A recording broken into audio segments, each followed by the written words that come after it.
Fala galera, tudo bem com vocês? Agora com a cabeça mais fria e pós-jogo, 2 dias aí depois do São Paulo enfrentar o Vasco no Morumbis e tomar uma surra do Vasco, que poderia ser maior, que deveria ser maior.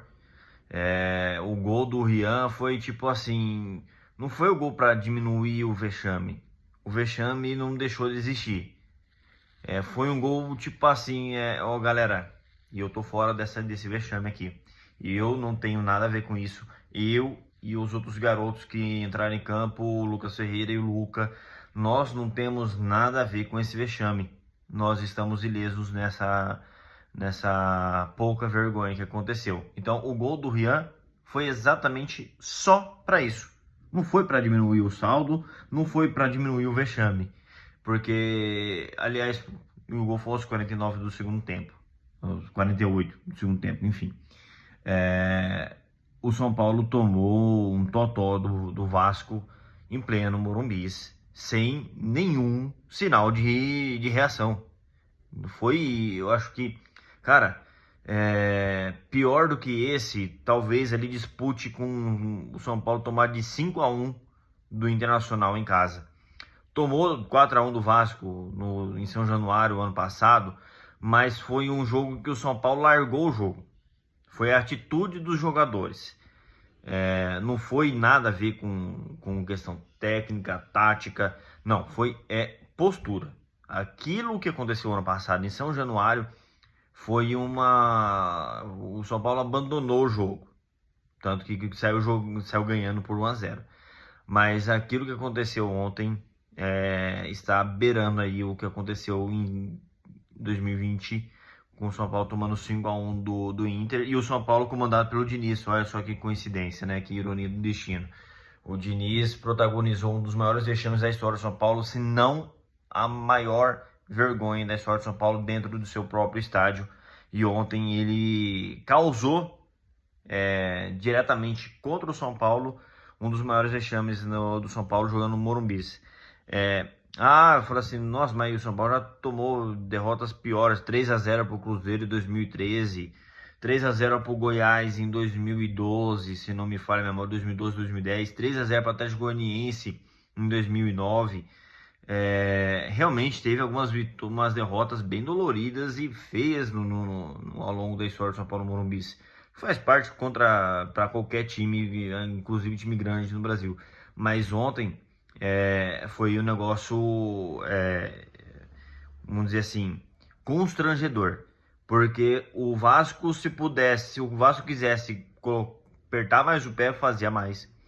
E era a sensação que eu tinha. Eu comecei a pensar, falei assim, pô, a qualquer momento, se o Vasco acertar um ataque aqui, é 4-5. E cara, nenhum sinal de reação. O São Paulo não tem uma triangulação, o São Paulo não tem uma transição de bola de pé em pé, não consegue fazer uma construção de jogada no meio-campo, ligando com o ponta, um meio-campo ligando com o atacante, um lateral que faz um triângulo junto com o meio e um ponta. Cara, não tem nada, absolutamente nada. O melhor momento, se teve algum melhor momento do São Paulo no jogo, foi os primeiros 10 minutos que o São Paulo se pôs na questão física, na roubada de bola, na intensidade, porque vinha de 10 dias sem jogar, teve um respiro físico e nos primeiros 10 minutos conseguiu se impor, conseguiu criar algumas situações de ataque graças à imposição física. Não foi uma imposição tática nem técnica, foi uma questão física. Os garotos perderam oportunidades. O Luca fez uma jogada, trouxe para dentro, o Luciano estava em condições melhores, ele preferiu chutar, a bola desviou na zaga e sobrou para o lateral. Teve uma outra enfiada de bola que o Lucas Ferreira tentou e acabou tocando direto para a linha de fundo. E teve um chute do Luciano perigoso, mas cara, somente isso. Cara, é muito pouco para um time que ficou 10 dias sem jogar. Agora os desfalques não adianta mais a gente, cara, é vergonhoso até a gente usar o desfalques como isso, como desculpa. Mesmo, tudo bem, é claro que o ritmo, a qualidade do time vai cair com os desfalques. Mas, cara, você não tem o mínimo padrão de você conseguir saber o que fazer com a bola. Porque, assim, os desfalques estão aí há um tempo. Os jogadores que estavam em campo ontem estavam treinando há 10 dias atrás. O mínimo que a gente esperava era um time que pelo menos tivesse uma organização. Mas não foi isso que a gente viu. Foi uma coisa vergonhosa. Foi uma coisa, assim, desesperadora, da aflição. A gente vê um time que não conseguir construir uma jogada de gol, a não ser na imposição física, a não ser no improviso, que aliás não ocorreu. E assim, o elenco do São Paulo, galera, é um elenco limitado. Tem bons jogadores, dava sim para fazer coisa melhor do que o Zubeldia vem fazendo. Mas não vamos esperar que esse time vá jogar um futebol vistoso, um futebol bonito, mesmo com todos à disposição. Não vai apresentar. Tem muito jogador limitado no São Paulo. Tem jovens que acabaram de subir, que estão despreparados para um momento como esse, que ainda não estão prontos para jogar em alto nível. E tem jogadores mais veteranos que nunca atingiram um alto nível, que são jogadores competitivos e jogadores que, no momento que o São Paulo mais precisou, ajudou. Vou dizer um deles, Luciano. Luciano nunca foi um jogador de alto nível, mas foi um jogador que sempre que o São Paulo precisou, ajudou, desde que tivesse um mínimo de organização, que é o que não aconteceu nesse jogo contra o Vasco. E aí a gente vai chegar no ponto agora, que é a questão do Zubeldia. Todos sabem aqui que eu sempre fui defensor da continuidade dele, que eu sempre achei que ele, pelas circunstâncias de trabalho, era o necessário, era o mal necessário para o São Paulo. Ele não vai entregar mais do que isso, mesmo quando, se ele chegar, eu vou chegar nesse ponto futuramente, mesmo se ele chegar depois dessa parada para a Copa Mundial de Clubes, no comando do São Paulo, o máximo que pode acontecer é o Lucas e o Oscar voltarem, não se machucarem mais e conseguirem decidir os jogos na individualidade. O Ferreirinha também decidir jogos na individualidade. É o máximo que o Zubeldia tem a oferecer para o São Paulo. E, sei lá, eu acho que não dá mais. Eu acho não, tenho certeza, não dá mais para o Zubeldia continuar no comando do São Paulo.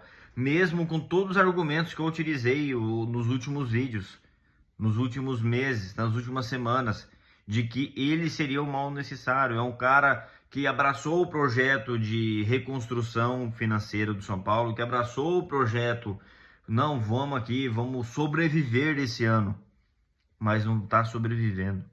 Não tem sinal nenhum de que está sobrevivendo. E um clube do tamanho do São Paulo sobrevive quando o seu torcedor está próximo de você. E já que o senhor Júlio César Casares, que é o maior responsável pelo clube, que ele é o presidente do clube, não tem a coragem de vir ao seu torcedor publicamente falar: galera, a situação é difícil, nós não conseguimos contratar, não conseguiremos contratar os jogadores para elevarmos o nível do clube, jogadores em condição física. Não é jogadores em final de carreira, jogadores que estão voltando de lesão. E jogadores em sua plenitude física. Não temos condições de trazer um jogador em plenitude física capacitado para elevar o nível do São Paulo. Não temos condição. Assim como também não temos condição de trazer um técnico à altura do São Paulo, que vai atender o que o São Paulo precisa, que vai atender a altura do São Paulo. Nós não temos condição e nós precisamos de você, torcedor. Vou baixar os ingressos ou vou baixar muito pouco os ingressos para trazer você, torcedor, de volta, porque a gente precisa sobreviver esse ano. Mas o nosso presidente não tem a capacidade de fazer isso. Ele não tem humildade de fazer isso. Ele é egocêntrico, ele está pouco se lixando para o São Paulo. Ele está pouco se lixando para o seu torcedor. Ele está mais preocupado com a política do clube. Ele está preocupado com a imagem dele, se ele vai conseguir um cargo na CBF, se vai conseguir um cargo em alguma federação. O Júlio Casares, ele não está preocupado com o São Paulo Futebol Clube. Ele está preocupado com politicagem. Vocês acham que o Júlio Casares está preocupado se o torcedor está pagando caro no ingresso? De acordo com o que o futebol pobre que o clube, que o time está apresentando? Ele não está preocupado com isso. Tanto é, se o Zubeldia for embora hoje, o que eu acho que não vai acontecer, se o Zubeldia for embora, o próximo técnico ele vai ter que se virar sozinho para colocar o São Paulo no caminho, que pelo menos para a gente ter um final de ano tranquilo, sem passar susto, ou que não aconteça uma tragédia, que seria um rebaixamento. Eu nem falo de eliminação Libertadores e Copa do Brasil, tô pouco se lixando para isso agora.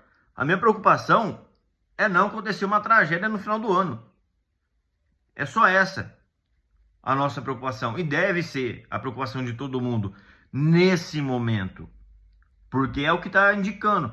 Galera, vamos olhar a cartilha de rebaixamento que o São Paulo vem seguindo.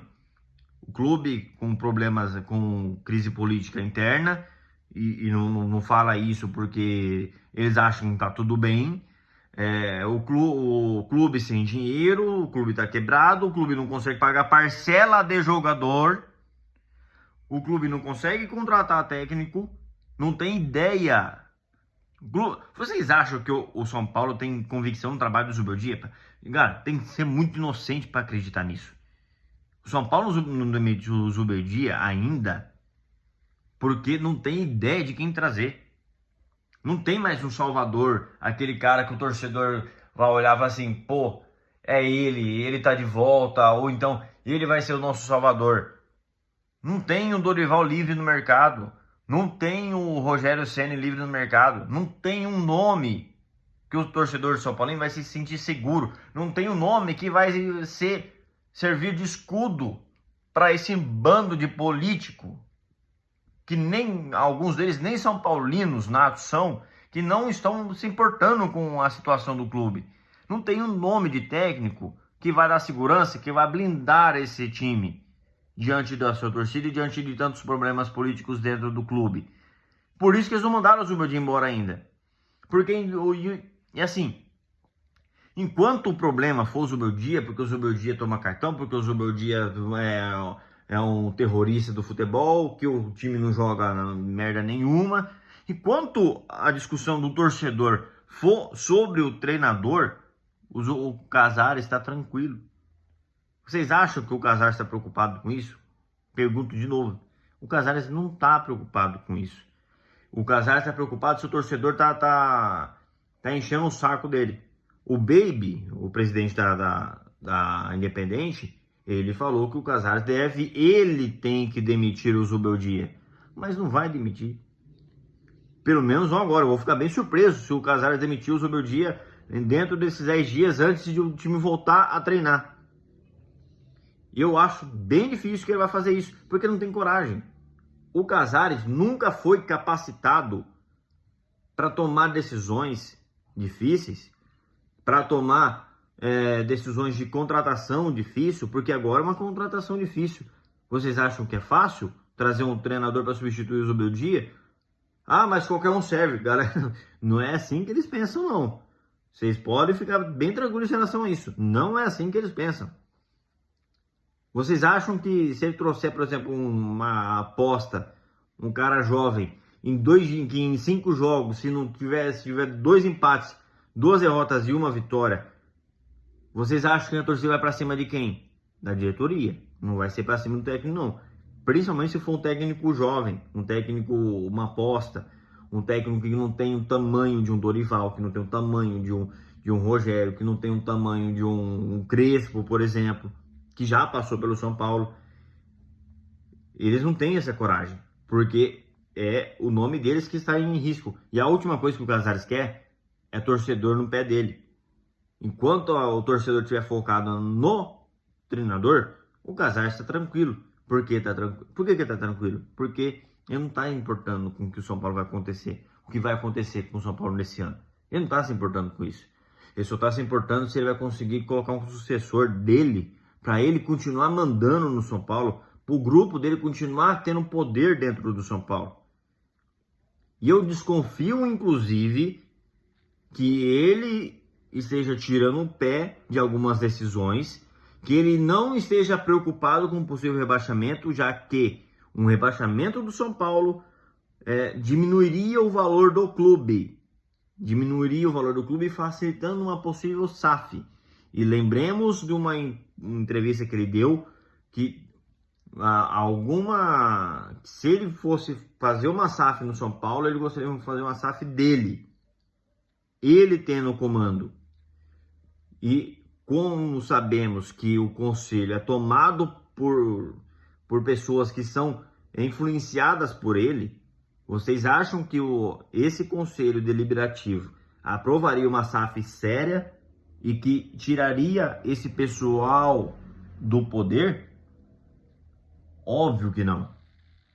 Então, galera, o buraco do São Paulo é muito mais fundo do que vocês imaginam.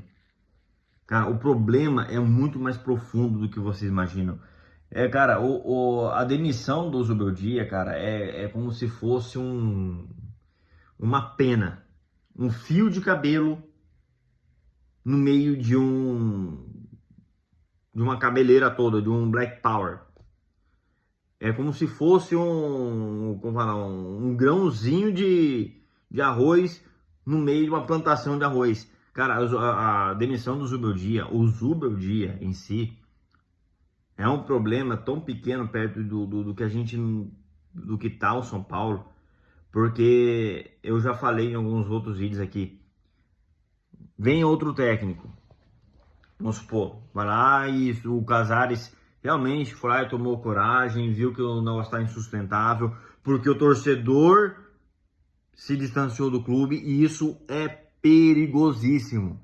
Cara, eu diria que de todos esses roteiros que o São Paulo vem seguindo pro rebaixamento, o afastamento do torcedor ao estádio, a falta de conexão do torcedor no estádio com o time, eu diria que é 45%, se não 55% do roteiro, um fator que vai fazer o clube cair de divisão.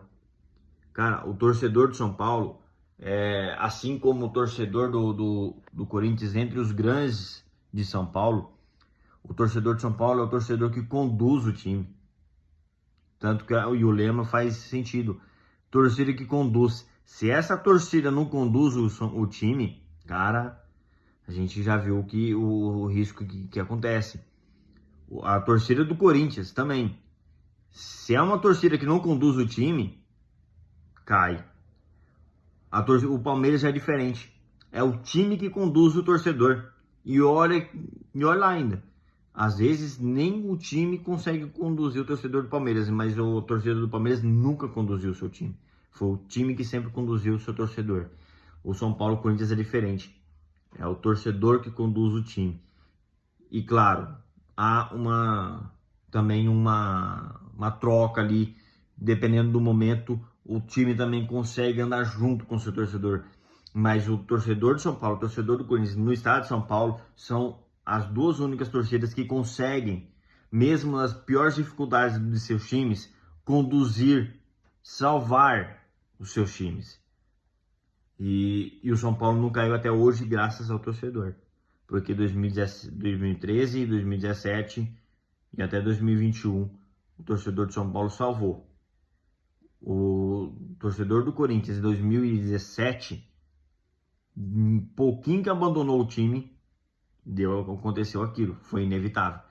Então, galera, o São Paulo tá num caminho muito perigoso. E suponhamos, voltando agora, suponhamos que o Zubeldia seja demitido, chegue um treinador, eu não faço ideia de quem eles trariam nesse momento. Vamos supor, vamos colocar um perfil de treinador. Vamos supor que chegue um Crespo, técnico estrangeiro, que já conhece o Brasil. Pode ser o Crespo ou até mesmo o Vojvoda, Milito. Vamos supor que seja desse perfil.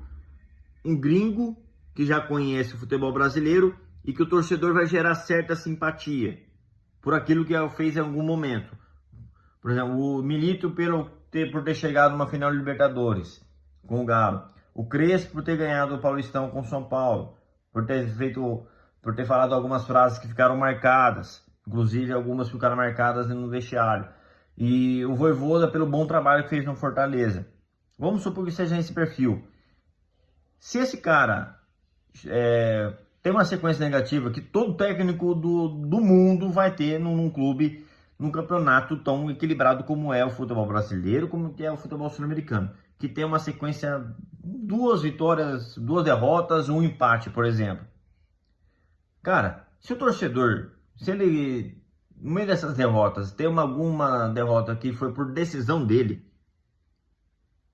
ou por algum erro de arbitragem, ou por, sei lá, algum jovem que não entrou, e entrou algum jogador mais experiente e errou um pênalti, por exemplo, cara, se a diretoria não tiver o trato de blindar esse cara, ou se o São Paulo perder algum jogo, outro fator, São Paulo perdeu um jogo, por exemplo, vendeu um mando, foi lá para Brasília, aí não jogou um clássico lá, como jogou contra o Corinthians no ano passado, que deu certo, o Corinthians teve 2 jogadores expulsos, foi lá e vendeu o clássico contra o Palmeiras, foi lá para Brasília, aí perdeu lá.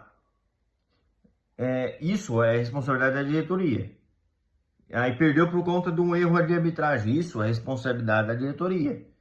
Cara, se vier outro técnico e o cara conseguir manter uma sequência boa, maravilha, a diretoria vai estar ilesa. Agora, se ele precisar de alguma decisão, de algum trabalho da diretoria, de algum trabalho de bastidor da direção, aí ele tá lascado. Aí ele tá enrolado. E aí o torcedor vai... o torcedor no estádio não pensa nisso. O torcedor na rede social, muito menos ainda.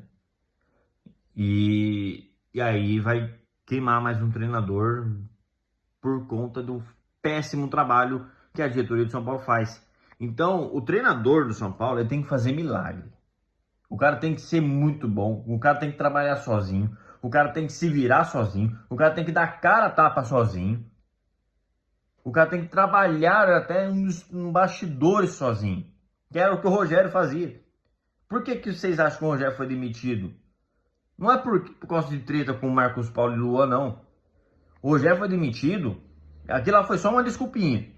O Rogério foi demitido por conta que ele batia de frente com a diretoria.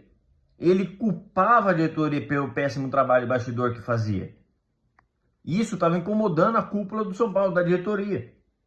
Não era por causa do Marcos Paulo, pelo amor de Deus, gente. Eu achar que o Rogério foi demitido por causa do Marcos Paulo, não foi.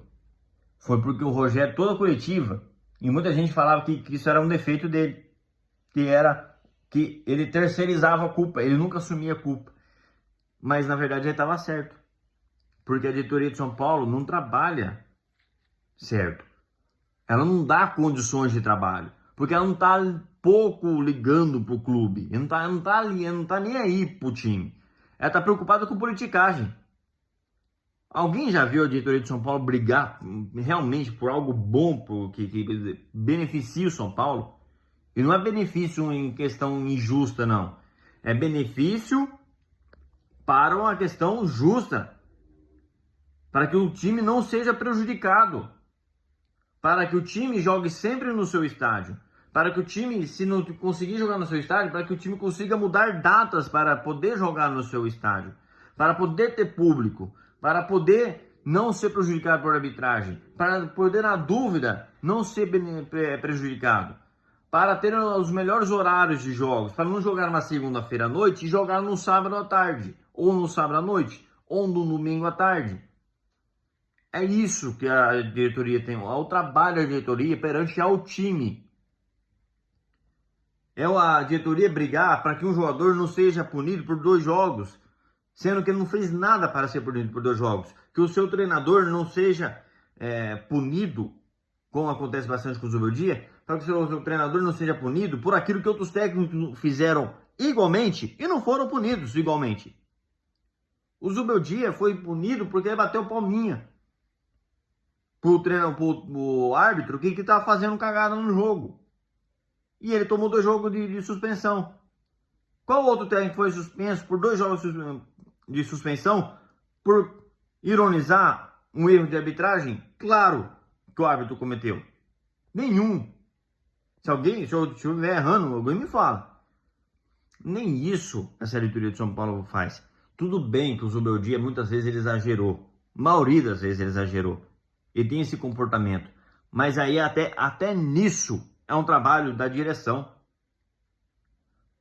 Galera, vocês já pararam para pensar a quantidade de... Aliás, isso vocês sabem, né? Tá rodando pra tudo quanto é lado aí os números de suspensões que o Zubeldia teve no comando de São Paulo. São mais suspensões do que vitórias. Mas vocês já pararam para pensar? Pô, cara, é um número absurdo de suspensões. E a diretoria? A diretoria nunca faz nada? Nunca corrigiu isso? Ou, já que não tem correção, demite o cara. Falou, meu amigo, cara, quando um funcionário ele tem péssimas condutas comportamentais em frequência, ou o seu chefe te repreende, te corrige, te pune com multas ou com alguma outra sanção, ou ele te demite. Mas isso não ocorreu em nenhum momento no São Paulo. O Zubeldia continua agindo da mesma maneira e sabendo que no futebol brasileiro isso não funciona. Pode funcionar na Argentina, que não tem esse mesmo número de suspensões que ele tem no São Paulo, no Brasil. Ele não tinha isso na Argentina. Ele já foi suspenso sim, mas não nesse tanto. E mesmo assim, ele continua agindo de tal forma. E a diretoria de São Paulo, o que ela fez para corrigir isso? O que ela fez para evitar isso? O que ela fez para, tirar isso do seu clube? Como eu disse, são 3 caminhos: a correção, a punição e a demissão. E a diretoria de São Paulo não fez nada disso. Se o Zubeldia tem todos os defeitos do mundo, como tem algumas valências, sim. Se o Zubeldia tem todos esses defeitos, se o Zubeldia não faz o time evoluir, mesmo com os desfalques, e se ele continua agindo com todos esses defeitos, se ele continua prejudicando o time com a sua ausência, porque os seus auxiliares são horríveis, se ele continua prejudicando o time há 1 ano e a diretoria não fez nada, cara, aí já ele não é culpa mais dele. Aí é culpa do seu chefe. Porque a partir do momento que o seu chefe não toma decisão, não toma atitude e não pune ou corrige o seu funcionário, aí vira casa da mãe Joana. Que moral vai ter o Casares de cobrar a postura dos jogadores diante de uma vergonha como ocorreu contra o Vasco? Que moral vai ter o Casares de cobrar um treinador da sua postura, sendo que o próprio presidente está mais preocupado com politicagem do que com futebol? Que coragem vai ter o Casares de cobrar um treinador, de punir ou demitir um treinador após uma derrota assim que não teve a mínima chance do São Paulo, como foi contra o Bahia, como foi contra o Mirassol, como foi contra o Vasco agora por último, sendo que contra o Bahia o cara tava dando risadinha lá na Europa, o time tomando uma surra na Bahia, o cara tava dando risadinha na Europa, imitando o Silvio Santos lá na Europa, enquanto o time tava fazendo lá na Bahia, tomando surra do Bahia. Que moral tem um presidente desse? Vocês percebem que o problema é muito mais em cima? Percebe um real problema do São Paulo? Muita gente fala, o Zubeldia é o câncer do São Paulo porque não coloca os garotos para jogar, porque é um terrorista da bola. Realmente é. Mas vocês já olharam para cima? Vocês já fizeram uma hashtag hoje, Fora Casares? Junto com a hashtag Fora Zubeldia? Porque eu só vejo Fora Zubeldia. Fora Casares eu nunca vejo. Eu nunca vejo a massa fazer influenciadores, aí vai de vários os campos de influenciadores, de TV, de youtuber, de rádio.